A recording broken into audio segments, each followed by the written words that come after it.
Good evening, everyone. How you doing today? So, my name is Officer Garland. I work out at District 5. I'm one of the community liaison officers, and I'm a part of the community partnership group. And I want to welcome you all to District 5's Hate Crime and Safety Meeting. So before we get started, we want to have, kind of introduce, we want to have Detective Buffman is going to give you a presentation from the Sensitive Crime Division about cold case DNA files, and then once we get that portion of the presentation, then I'll have the lieutenant board workers going to come up and show you our crime sites. So I'm going to put up this PowerPoint and then we'll get started.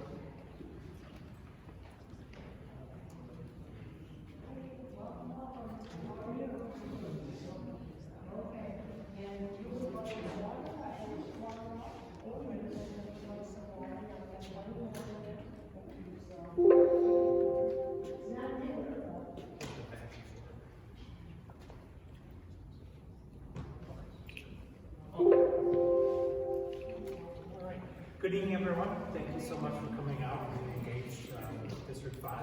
I'm Detective Matthew Buckman. I work out of the Sensitive Crimes Division right down the street on 6th and Walnut. So today we're going to be talking about some of the cold cases that we work at Sensitive Crimes, and still focusing on our John Doe warrants. Just a little about me. I'm 17 years with the department. I did my patrol at District 7. And then I worked at Evidence Management Unit, Violent Crimes, and then 6 or 9 years I've been up at Sensitive Crimes. All right, just so you get a base understanding of what we do at Sensitive Crimes. These are all the different things we handle: sexual assault, child abuse and neglect, missing persons, internet crimes against children. I'm on the DNA cold case unit, human trafficking, sex offender registry, and domestic violence. So we kind of have a big umbrella, but it's all crimes against persons that fall within kind of a more intimate nature. Just a couple quick things. So I talk, and I don't say like police jargon. You guys have no idea what I'm talking about. Just some of the few key terms. Like I'm going to explain this in the next couple slides, like DNA cold case, what it constitutes, as well as statute of limitations. So when you see SOL up there, that means statute of limitations. The combined DNA index system, CODIS. That's the DNA database that the state crime lab maintains with all of our offender profiles and all of the DNA profiles recovered from evidence from crime scene. A DNA data bank hit, also called a cold hit, is when we've identified, we get a hit back from CODIS, identifying, linking a known offender to some evidence from the crime.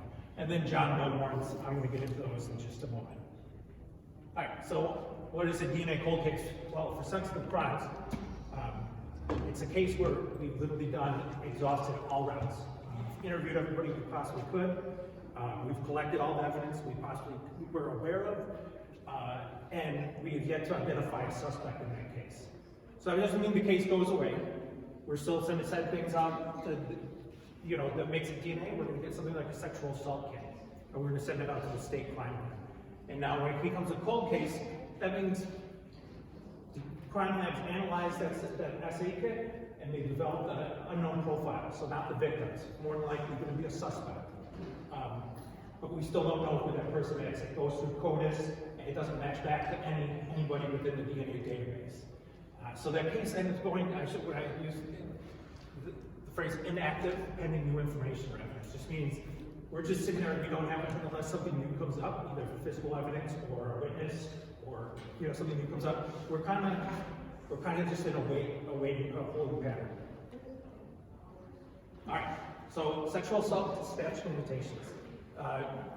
Prior to 2002, almost all of our sexual assaults, whether it be against children or adults, were just like any other felony, 6 years. You have 6 years from the time of the crime to get somebody in custody and get it presented to the district attorney's office. So it's kind of a small window, especially when you start thinking about a lot of the cases are delayed disclosures. Not everybody comes forward right away to disclose especially the sexual assaults and child abuse. In 2002, a key piece of legislation was passed to save these cases. So in 2002, they extended statute limitations for first-degree sexual assault against an adult and first-degree sexual assault against a child. They put those up there right along with homicide. There is no statute of limitations. That means from here on out, that case is forever open, and we can take at any point in time, if we get the new information, we can take judicial action on that.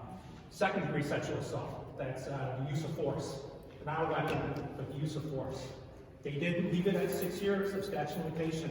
Well, what they did do is they said if you got let's say the sexual assault claim from the victim, you submit it, and you develop a DNA profile, and it's an unknown person, that will stay in the DNA database. And even if that 6 year passes, if we get a hit at any point in time, we now have 1 year to take judicial action on it. So technically, if we develop a profile, that freezes the statute of limitations on what we're investigating. There are a few others that gave us, for second degree sexual assault of a child, and I think even third degree, they bumped it up to 45 till the victim turns 45 years of age to report that and take judicial action. So I've seen a big piece of legislation that helped us, especially when we're dealing with physical evidence and the time it takes to get from the crime lab, make an identification. So what's a John Doe warrant? Well, we think about any criminal complaint, the state of Wisconsin versus John Smith. Instead of a name being associated with that, every single one of us has 13 genetic markers that makes us the unique individuals we have. So in a case, a sexual assault case, that unknown profile, we're going to know those 13. We're going to know those 13 genetic markers, and instead of putting the person's name, we're going to literally open a case up on CCAP with a criminal complaint for this DNA profile. And this was very important when they were doing this work in the late 90s. This helped save a lot of cases that were coming up with the statute of limitations expired. So what they would do is, obviously we developed this unknown DNA profile. They would take off all the evidence, every report, take it to the district attorney's office, and then they would decide to issue the charges. As long as the charge gets issued, the complaint gets issued, that case is safe. And so that's what we're going to go into. This is actually the very first one that was done, and to my knowledge, I don't know of any other departments or law enforcement agencies or district attorney's offices that utilize the John Doe warrants. So this is a series of 3 sexual assaults that all occurred in 1993, and we'll start going through them. So our first victim occurred 2/8 of 93, so February 93, right off of 500 East Burleigh. It was a white female, 13 years of age, was up visiting friends up on the north side here, and as she's walking back to the bus, she starts getting followed by an older gentleman. He starts asking her, hey, do you have a boyfriend? You know, she gets creeped out, she tries cutting through an alley to get away from him. What does he do? He produces a knife and sexually assaults her, and then robs her of her sports jacket, which back at that time was like the starter jackets that were really popular. I'm going to obviously not get into the gritty details of what transpired. She could go get a sexual assault kit. A DNA profile was developed and entered into CODIS. So victim number 2, and you're going to see that these are all pretty similar, which would make sense at the end. So this one was April of 93, 3800 North 17th Street. 20-year-old black female, again, walking alone. She's approached by an older gentleman who, again, is asking, hey, you got a boyfriend? She didn't want to report saying this guy was really creeping me out. What did she do? She tried to get into the front entrance of an apartment building, but couldn't. He chased after her, produced a knife, took her around back, and sexually assaulted her and robbed her of $6. Fortunately, she had gone in and got a sexual assault kit completed. That was a set to the crime lab, and boom, we have another DNA profile developed. Number 3, November of 1993, 5400, I don't know Smith Park, if you guys know where Smith Park is, 5400 North 35th Street. Victim, black female, 17 years of age, up there hanging out. She ends up being by herself, and that's when this older gentleman approaches her, produces, or does the same, kind of the same shit. He, you know, hey, do you got a boyfriend? You know, he's just kind of like feeling her out. He then produces a knife, sexually assaults her, steals a gold necklace. Again, she goes into Sinai Hospital, gets a sexual assault kit done, and they end up developing a profile. So what happened post those investigations, before we knew they were all linked together? Well, unfortunately, they didn't have any leads on the suspect at that point in time. So they kind of sat there because we didn't have anything to go on. But in 1999, we got a crime lab report back that says all three of the profiles that were found on each of these cases link back to the same person. We just don't know who they were. And if you look, 6 year statute of limitation, it's coming up that year. So this, like I said, the very first one, I think we would see he's a deputy district attorney at the time. He's retired, Norm God. He pioneered this John Doe warrant. He issues 3 counts of sexual assault, one of them sexual assault of a child, and then robbery, kidnappings along with those. And so it froze statute of limitations on all 3 of those. So we didn't lose them. They're just sitting there. Despite linking the cases, again, even when we throw everything together, we're not able to develop a suspect.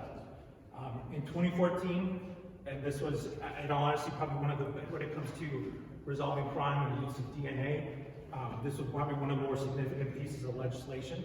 The state law mandate came out with a law that said anybody convicted of a misdemeanor, so it means you've gone through, you've pled guilty, or were found guilty, your DNA profile, you have to submit DNA, it has to go into CODIS, into the database. If you were arrested for a felony and you make a passive probable cause hearing, your DNA has to be collected and submitted to CODIS, as well as all juvenile state arrests, their DNA. So this obviously expands the pool of offenders, because in many cases prior to 2014, it was not mandated that somebody convicted of a felony had to give the DNA. And sometimes it was mandated and it just didn't get done on the back end through DOC. So, January 31st, I received a notification linking a known offender by the name of Jerry Carroll to all 3 cases. I go over, look at his record. He was highly active in the late 80s, early 90s, doing a lot of street robberies. I think he had sexual assault in there as well. And going through all the paperwork prior, this guy's name never showed up. And this is where that key piece of legislation that I was just talking about for DNA, this is where it becomes very important. He had been arrested and convicted on several crimes, but they never forced him to put his DNA into the DNA database. He got arrested on Waukesha for fighting outside of Walmart, simple disorderly conduct, state disorderly conduct, and he pled guilty. He had to give his DNA up. So, in less than 30 days, from him putting his DNA, he hits back to all 3. So we can thank that, like, key piece of legislation for that. So, what we do, and then what we did in this, is we have victim advocates. As opposed to, especially when you're dealing with crimes that are so old, I wouldn't say that, like, it's hard to phrase it properly. A softer approach is sometimes needed, especially when rehashing a lot of trauma, which, I mean, we're talking about sexual assaults, it's a high trauma, especially with forms of violence and weapons. So we have a victim advocate reach out. She starts contacting victims. What we found is our first victim, the 17-year-old girl, she had passed away. What was positive about learning that is, or should I say, it wasn't in vain, even though she had passed away. That DNA profile was found on her sexual assault kit when she was a child. So that means we technically don't need her testimony, we don't need anything. We can say sexual intercourse occurred, which we all know is illegal to have sex with kids.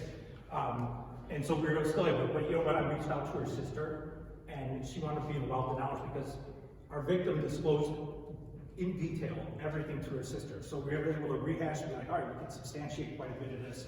And it's not just so, so locked into just physical evidence, the DNA evidence. Victim number 2, sorry, typo there.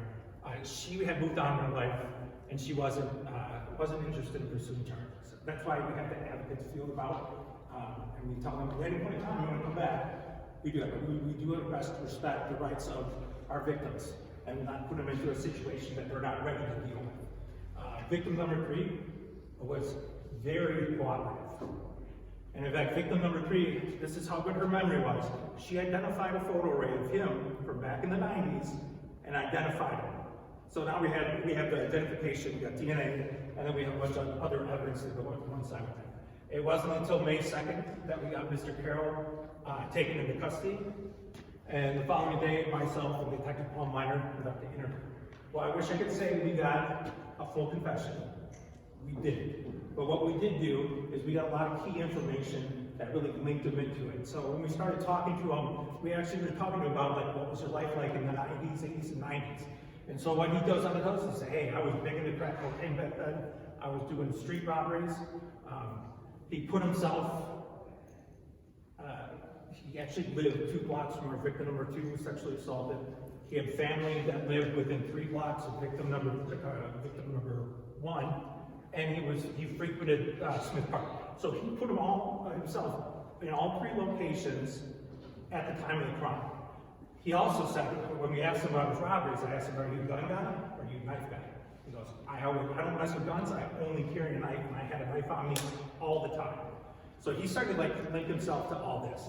And at that point, we confronted him with, hey, your DNA showed up on all these sexual assaults, and it was like the sprinkler system went off. He's sweating, and he actually passed out because this was such a shock to him. Unfortunately, the next day when he declined to speak with us any further, but because of the information we got, we strengthened the case. We put him in the locations at the time of the crime. So, case is already issued by the district attorney's office back in 1999. And finally, we formally charged on May 8th, so a couple days after arrest, he was formally charged. It's just an interesting note that he was involved in a staging. The prisoners over at the county justice facility took over the library and barricaded themselves in, and he was one of the people that was charged with 7 misdemeanor crimes on that. Like last month, on February 19th, Mr. Carroll decides not to take this to trial, and he pleads guilty. Because he said victim number 3 or 2, was Donnie Clyde, we didn't move it to pursue charges. So we only pursued charges of first-degree sexual assault, kidnapping, and second-degree sexual assault of a child. He ends up pleading out guilty to the first-degree sexual assault and the kidnapping, and then the second-degree sexual assault of a child was dismissed, but read in. So what does that mean? When it's read in, doesn't mean you're convicted of it, but they can use it for sentencing purposes. So they can take that as a factor in sentencing circumstances. In the end, Mr. Carroll receives 20 years, 10 years on each of the 2 charges he was found guilty. So that in a nutshell is what John Doe was. So what are we looking at? I want to say 17 of these were written up. We're still 7 of them are out. We resolved 2 of them last year, and that was because of some of the state laws that were passed that help us with these tools, the advancement of DNA, and it's far outpaced where we're at, and it's getting better every day. I have had these cases, all of them sitting on my desk since 2014, and one of my career hopes is that by the time I leave, we will have identified and prosecute, take action on each one of those. So we're down to 7, so we're still working on it. Just unrelated, back in 2018, myself and another officer went through our evidence system regarding burglaries. We were planning on doing John Doe warrants for burglaries because they didn't fit into that state statute, that expanded statute of limitations. So we went back and we resubmitted a whole bunch of evidence. We resubmitted 167 cases, and you would think we were planning John Doe warrants, like, oh, maybe we'll get 5 or 6 of them. All 167 of those cases all hit back to people that we identified. Most of them new burglars knew. They were new to the game of burglary. So that's just how far we've come, where we can now, it's getting kind of dumb to do crime because you're tracked, whether it's on camera, which fingerprints, or DNA. It's all there now, and the technology is just only getting better. So, with that, I will take any questions.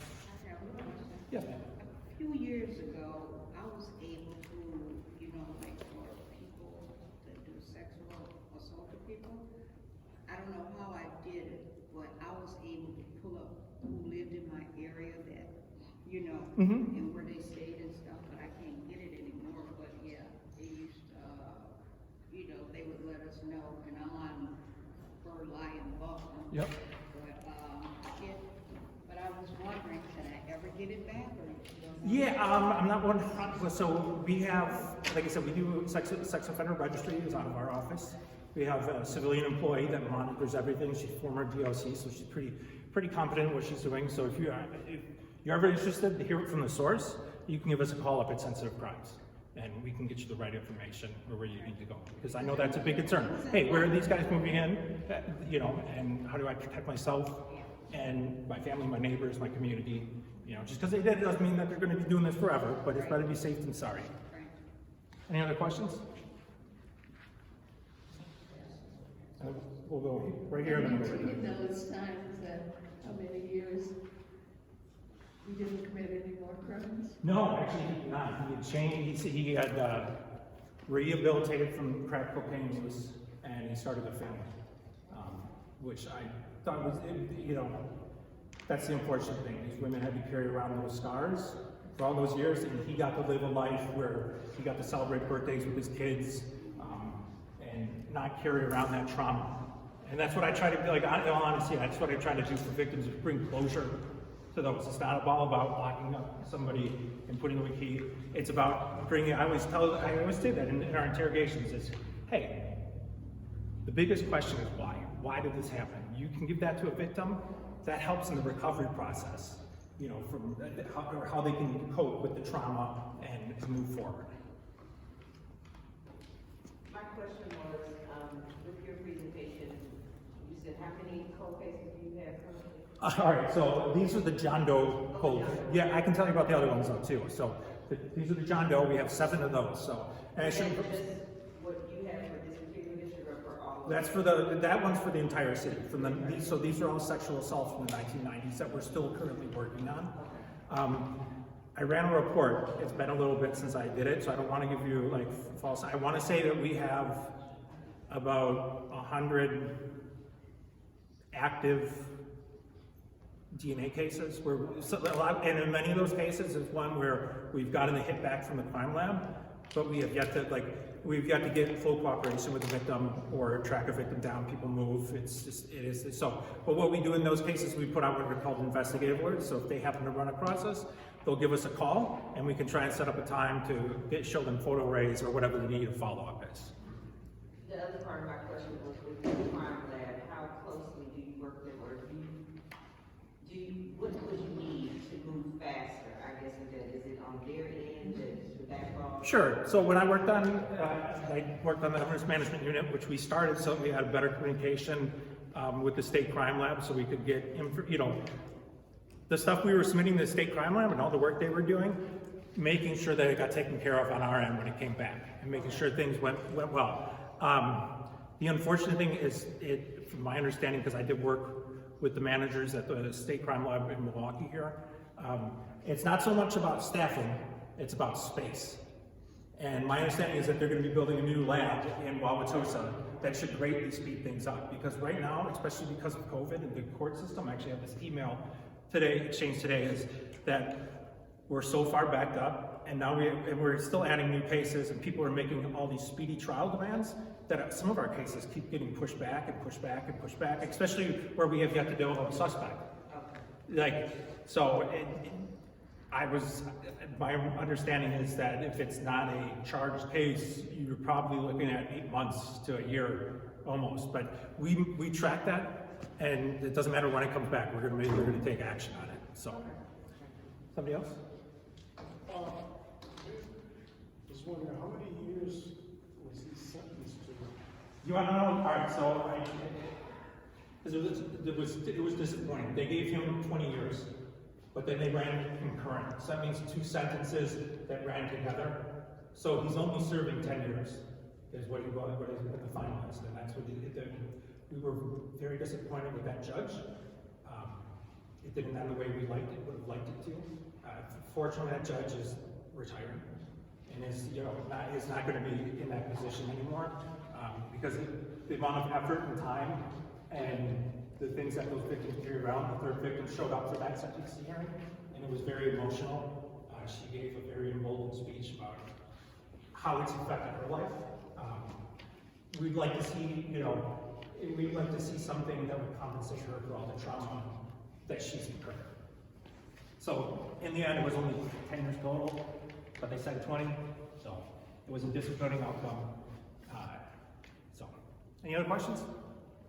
Is there some way that you all can keep the residents engaged in cases like that, so that when it is time for, voting, we have a track, we can see a track record of how the judges are doing? No, unfortunately, that's not really a role that I can do. And it would be probably not good ethics on my end to provide that information. Those are ones where you're gonna have to engage with your elected officials and get that information. But I can't tell you how to vote, so unfortunately, or fortunately, I should say.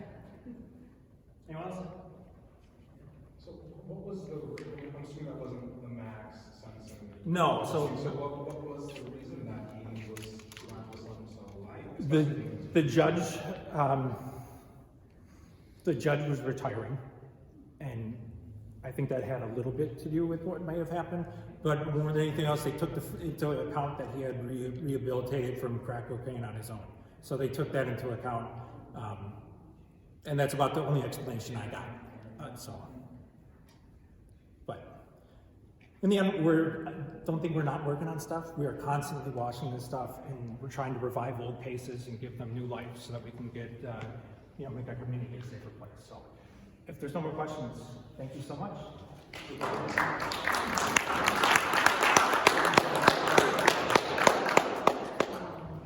So I'm gonna have Lieutenant Norberg come up before I go. Does anybody need water or anything? Water? Everyone's okay? Gotcha.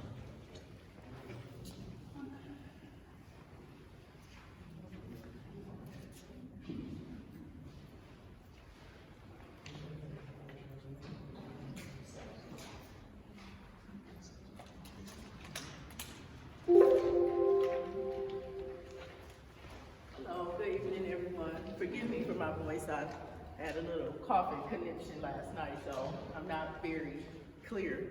If you didn't hear me, I'm Lieutenant Norberg from District 5. I work early shift. I'm not Sharonda Grant, Captain Grant. So I'm just here to give you your stats from April 1st through the 29th. And if you have any comments, questions, or concerns related to any actions of the department or District 5, you're welcome to call, stop by, including traffic stops, advise, those field interviews, no action encounters, and also frisk. So, get the glare on. So I'll start with your homicide here. And just to let you know, rape, aggravated assault, and also human trafficking, those are victim-based, not necessarily incident-based. So those are where the numbers come from. March, we had 1 homicide in District 5, and in April, 3, which is a 200% change. Some of those, a good portion of those were domestic violence related that you probably saw on the news. Our rate, went down from 5 to 4, which is a change of 20%. Robberies, and I'll show you later on the maps where the robberies are occurring, which a robbery also could include part of a carjacking as well. Your robberies, 18 to 24, which is up 33%. Your aggravated assault, 93, went down to 85. Your human trafficking, is pretty low, so 1 is none, 0 to 1. And like I said, that one would be victim-based versus an incident-based. Your property crime, burglaries, 17 to 18, from March to April. Can you guys hear me? Okay. Your theft, 75 to 82. So, went up by 9% over 1 month. Auto thefts, 51, went down to 40, which is a 22% actual drop. And just to let you know, green means better and red means bad. Arson, 2 to 5, so 150%. And I did notice myself while working that our arsons went up a little bit, and we were looking into it to see if it was a person. You know, you don't get too many arsons, like if there was somebody out there that was going around setting fires here. For your total property, it stayed the same from month to month. And then if you go to your other side, I go back to the top. Same time from 2023 to 2024 now, there was a 22% drop in homicides, 13 in rape. Your robberies down 9%. And also human trafficking, there was no real change, but there was a 13% drop in your total violent crimes from 2023 to 2024 at the same time this year. Burglaries were down 9%, your theft 14%, auto thefts, which is a separate category from your theft. Your theft is your purse, something being stolen, cell phone, it's not your auto theft. Arson stayed the same. Total property actually went down 13%. So that category, almost all green. Your March to April non-fatal shootings went down just a tiny bit of that 9%, and your carjackings actually went up. Everybody understand what the carjacking part is? Like you could be robbed of your vehicle, but carjacking kind of comes as a separate charge when someone takes your car while they're robbing you.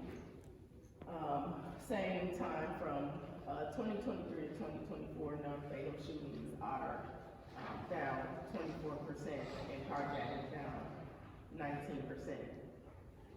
I know for like fatal shootings, if we get an incident where we feel like violence will jump off later, we do use our community partners like Office of Violence Prevention to go out there and try to like quell the situation. We actually had one yesterday where the officers were sitting until OVP could show up and help, like, can you quell this situation but between neighbors, because something's gonna happen here.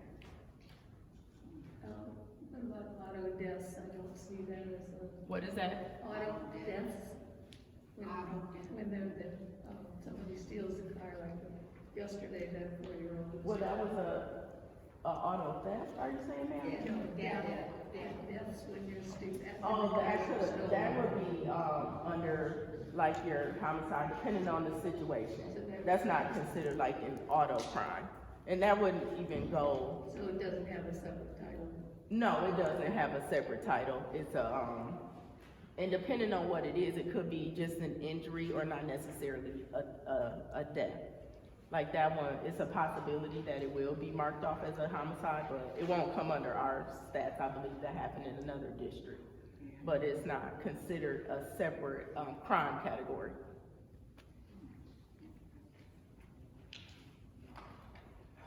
As far as your aldermanic part crime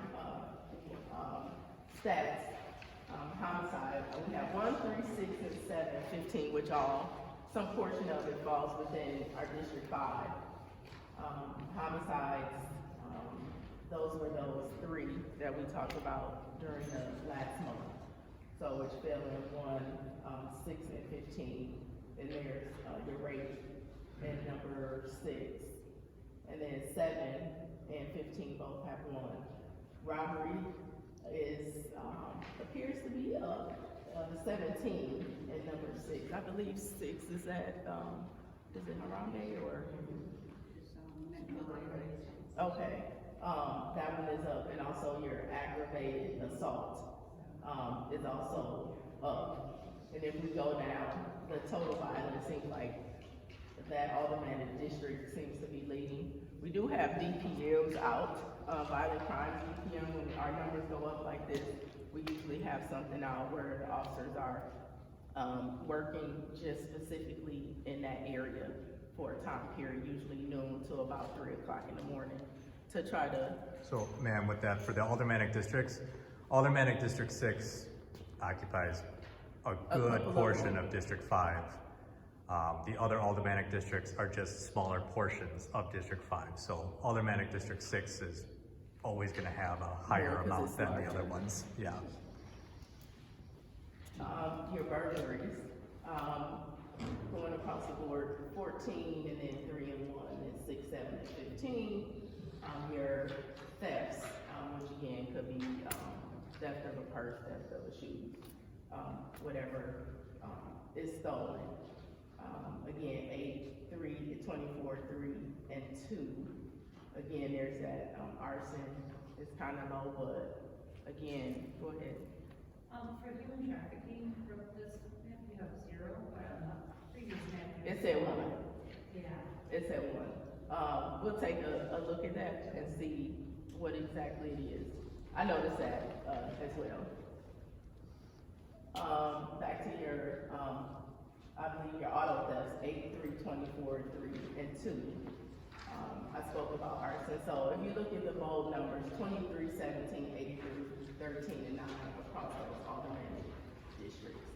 Again, we get down to the bottom of your non-fatal shootings, highest in 6, and then your carjackings also, number 6 is highest. I have a question on, Go ahead. I'm sorry, what's your name? Ms. Rose? Okay, go ahead.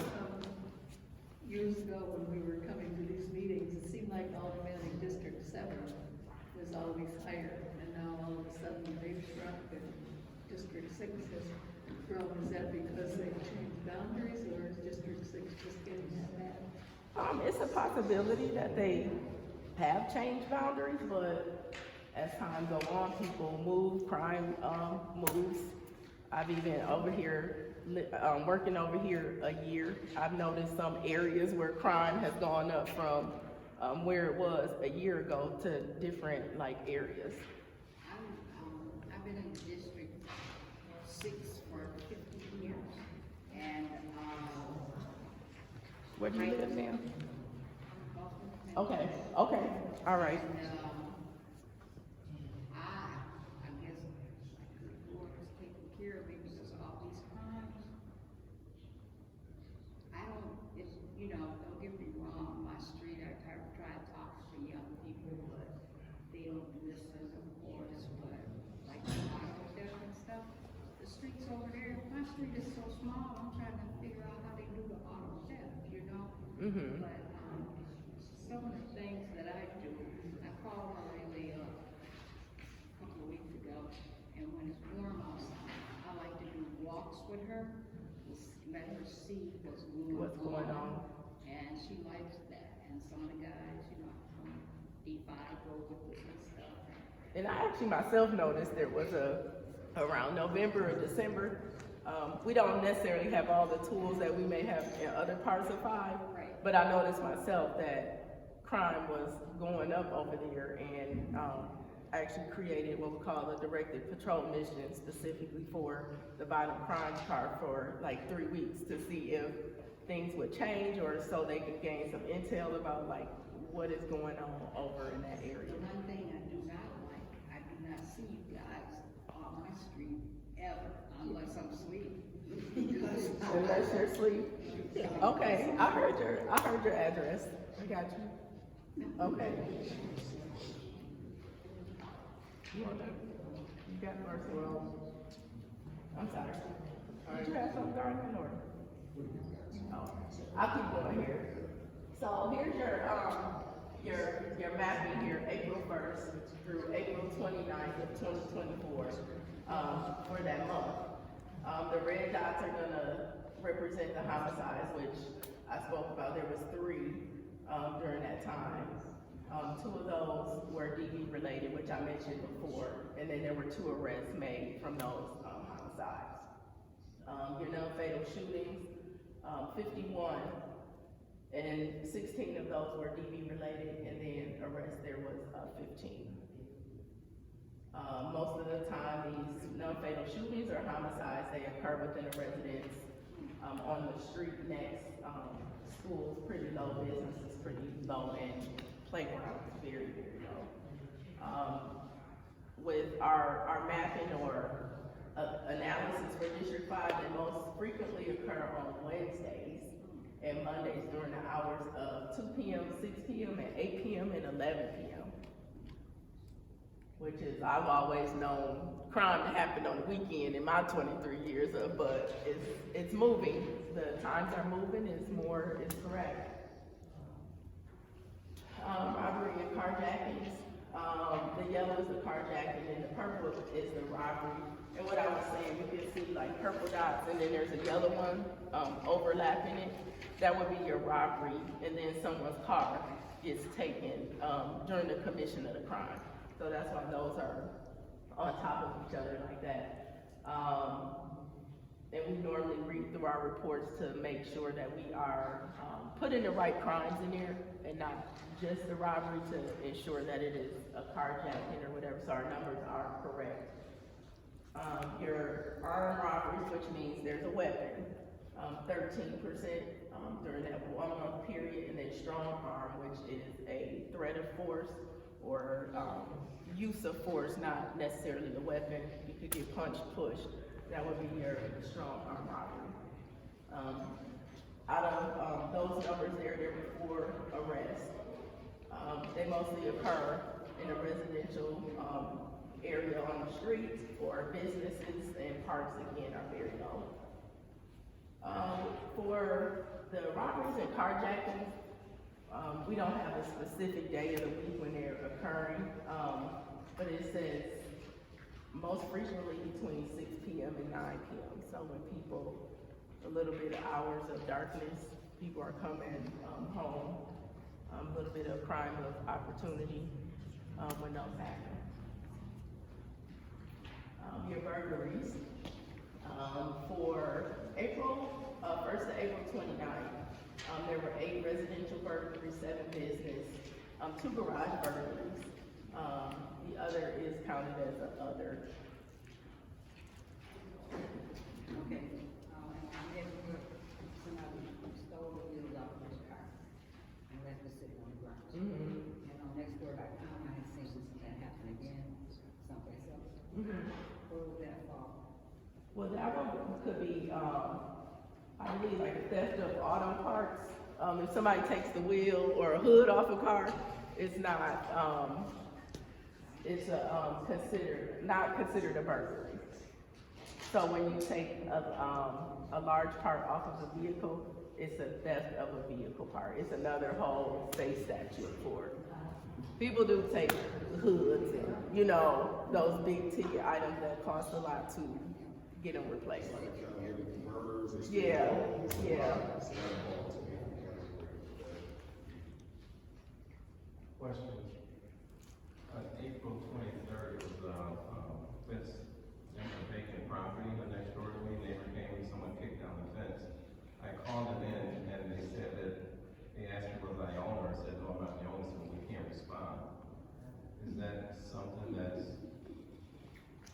I would have to look into what actually occurred with the call, but usually if someone reports something, someone might respond, but I couldn't tell you the reason why they didn't I was told respond. that they won't respond because I'm not the owner of the. Well, they do need a person as a victim to be the claimant of that property. That's a victim, you said, or? Yeah, like if it's not your property, then you wouldn't be the victim of the fence being kicked in. Right, so if my neighbor's house is getting broken into, I can't call and report it. You can surely call and But report you it. guys aren't gonna respond. Does that skew your numbers? So that's something that actually happened. So that means that your numbers are off because this is actually a. Well, these are reported where we pull what we call an incident number. Yeah. It's not a call for service, it's an actual incident report where there's a victim or somebody attached to it. So those numbers are different than what we respond to and what we have an incident of. But from And safety, also, if you're calling in somebody's house getting broken into, that's different than somebody's fist being struck. So definitely will come out for someone breaking into someone's house. yeah, but the assumption would be that they broke the fence down to break into the house possibly because we know that, you know, people go in and steal appliances and copper or whatever. So it's a potential. I mean, I just think it's to serve and protect. I don't think we're being protected right next door to me and somebody's breaking something down. When you spoke to your neighbor, did they get in their house or was it just a fence kicked in? It was the fence kicking, so Okay. I called the police because I don't wanna go over there and possibly get shot or something, so I'm not gonna respond and, get injured, so the next best thing is to call the police. Well, let me look into it and see what actually happened. I don't know the full story, or if your neighbor, did your neighbor call, do you know if your neighbor called after she got home to report? It was a vacant property. Oh, it's a vacant property. Yeah, so my Okay, neighbor came to my house and said, hey, somebody broke in this fence down. Went over and looked, and I said, I'll call the police, and that was the response that I got from the police, and that was as far as I can go. We don't respond if I'm not the owner of the property. okay. Well, if you could do me a favor, when we get done with the meeting, I'll have someone take the address down and then we'll look into it. And, yeah, okay, I appreciate it, because I don't even think she was willing to take down the address, so that's information that's reported, that's not recorded. Okay. Dispatcher? Yes. Okay.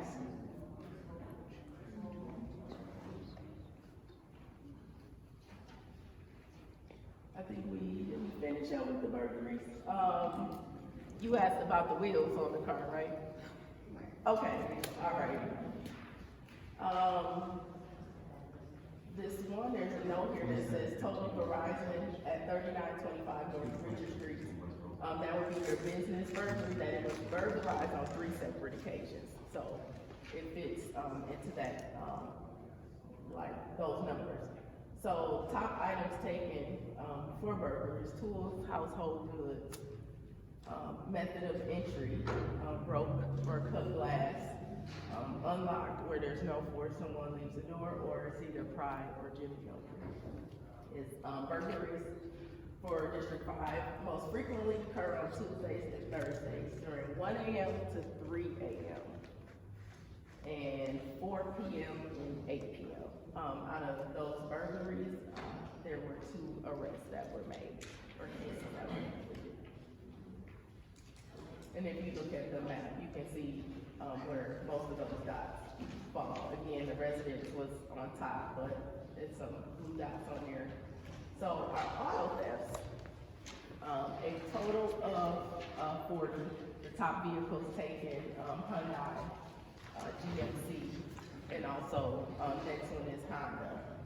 Most frequently occur on Saturdays during the hours of 12 a.m. and 3 a.m. and then 5 p.m. and 8 p.m. Taken with keys, 12. And then arrests, 7 arrests were made. Recovered vehicles, 20.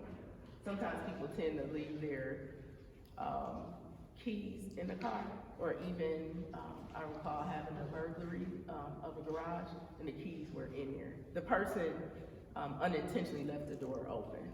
They thought they closed it, but keys were in the car, so that would be your taking the keys.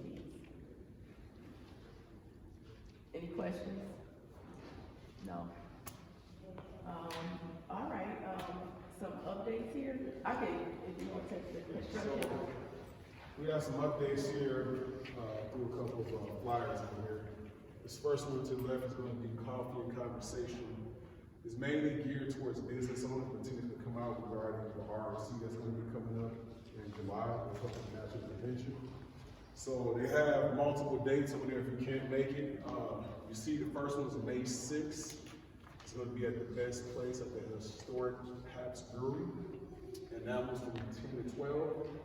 So if you got any questions, if you are just attending or a business owner, you got questions regarding how they're going to set up downtown, entry points getting in and out of the downtown area, this would be a great event to go to.